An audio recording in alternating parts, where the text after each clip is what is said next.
Mapinduzi. Kwa mapokezi mlionionyesha kwa kupewa kadi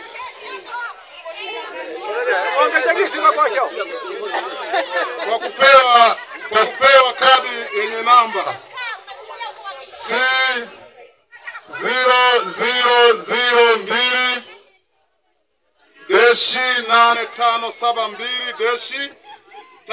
C000-8572-549-1.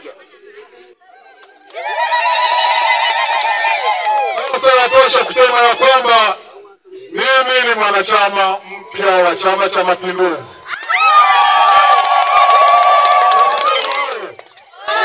Kwa kusema hayo, najua ya kwamba mimi nilikuwa kiongozi mkubwa ndani ya Chama cha Demokrasia na Maendeleo Chadema. Ninakuja upande wa pili. Tangu nianze kutangaza kutoka kwenye kile chama, wanachama wengi wanaokuja na kunipa kadi kukabidhi ya kwamba kwa kuwa na kauli ya kwamba ulipo tupo.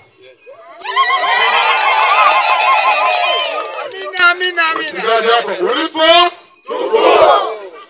Ulipo tupo. Niombe kama kuna wanachama wengine hawajaleta kadi, naomba wajongee mbele kwa ajili ya kukabidhi kadi, tuanze safari nyingine ya matumaini. Kuna ni hiyo ugumu sana.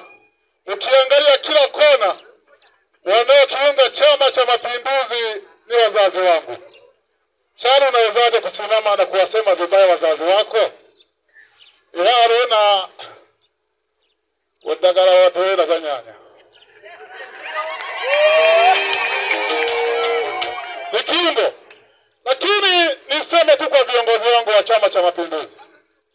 Mimi ni mtu msikivu sana. Nitumeni popote pale. Na tunajua tuko mwaka wa uchaguzi. Mkiona inafaa kunitumia Mwanzaya mnitumie, Kindwabie nitumie, kwa sababu kazi ya majukwaa ndio ya kwangu. Lakini sio hivyo tu. Hata kama kuna balozi anaomba kwenye uwezo wake, nitumieni. Ninatumika kwa yoyote yule. Watu wale wanaotangaza wao ya kuomba ubunge, nitumeni nikaombee kura.